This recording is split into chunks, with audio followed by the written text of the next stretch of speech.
Chapter 11. Understanding Selfishness and Helping Others. I have a confession.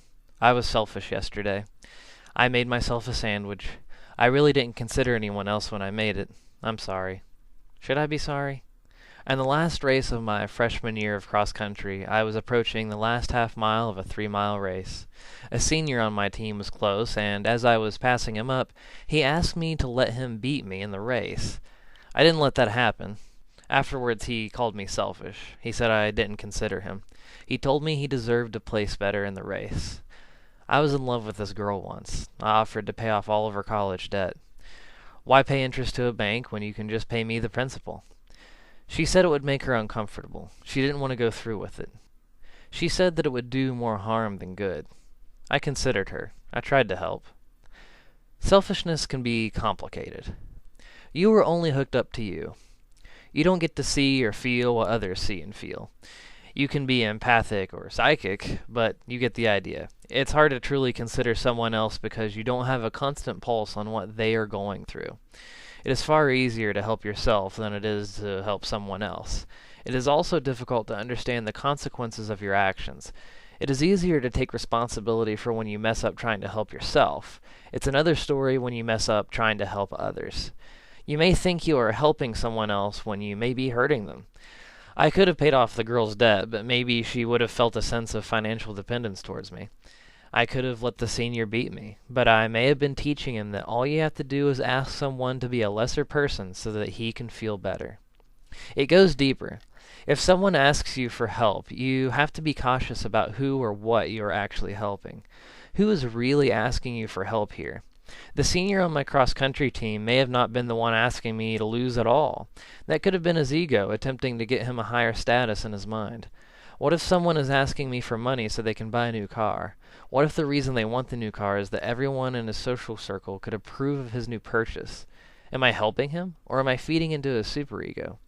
What if a man wants to eat and I offer to teach him how to fish? He declines the fishing lessons, but just wants me to get him a fish. If I just get him a fish, did I really help him, or did I just satisfy the id who is only concerned with instant gratification? A drug addict may want drugs. They ask you for drugs or money to buy drugs, and they promise that you are helping them by contributing in any way to satisfy their addiction. But if you don't help them, they will call you selfish. Here's a good rule of thumb. If your actions only foster an environment of dependent behavior, then you are helping no one. Getting a drug addict drugs only enables them. They may be convinced to the contrary. They may truly believe that the best thing for them is to have drugs, but they are not in control. Their id is in control. Their self has been choked out. Codependence can be destructive because it is inherently wasteful. Imagine two factories. One makes billboards, the other makes computer chips. The billboard company and the computer chip company want to help each other for no other reason than to help. They send their workers and developers over to each other's company every day to help out. Eventually, the billboard workers only work on computer chips, but not as good as the computer chip workers could. The computer chip workers only work on billboards, but not as good as the billboard workers could. They also waste time and energy traveling to their different factories each day. What is worse is that the workers may lose touch with how to solve the problems within their respective companies. Through codependence, they have grown weaker. Blind help for the sake of help can be detrimental. You need to accept the following. The id, ego, and superego will call you selfish for just about anything. Most of the time, it's an attempt to control you. Don't feed someone else's fear. There are going to be plenty of people who are going to ask for help in your life. Having the wisdom to know who needs actual help and who is trying to get you to enable them is crucial. Empowering a friend can make a world of difference. Tiny tokens of gratitude can go miles. Listening to someone is sometimes all they really need at the moment. A clear vision of how to balance the development of the self with considering others can emerge.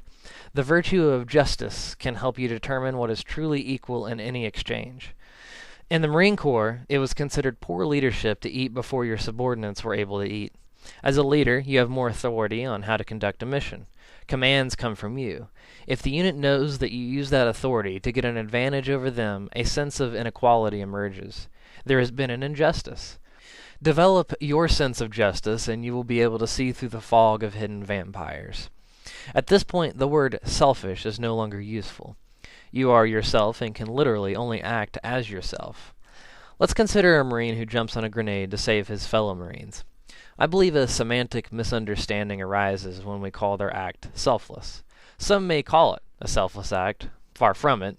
That act probably required every last bit of that Marine's soul. That act is not the path of least resistance. You could make an argument that there are those who sacrifice themselves because they have nothing else to lose and everything to gain. For example, some jihadists pay out compensation to the family members of those who blow themselves up in suicide missions. Maybe that person had no way out. Maybe that was the person's only option. Maybe not. My point is that there have been some Marines who sacrificed themselves who were only going to get one thing out of that situation: death. They had families, they had people that they valued to come back to, they valued their unit. To be able to take action that requires so much courage leads me to believe that this person had developed their self to at least some degree. They were faced with a new problem. The problem was a live grenade. They made their decision. Their act was courageous, loving, and more. The Marines still had a very real sense of self. They would have to in order to do what they did. It's just that the Marine prioritized other virtues above their self. You choose how you prioritize yourself. How you align your priorities is entirely up to you. As you grow, you can change. The more you learn, the more you can customize your priorities. The most important thing to do here is, and I wouldn't be surprised if you have heard this already, is to get your priorities straight. This is an essential part of self-development, and being aware of this can reduce confusion in your life. Don't worry about whether you are being selfish. Worry about whether you apply justice to yourself and others in a way that makes you proud. Finally, you do need to consider others in order to apply justice. This can be difficult because it requires careful discernment.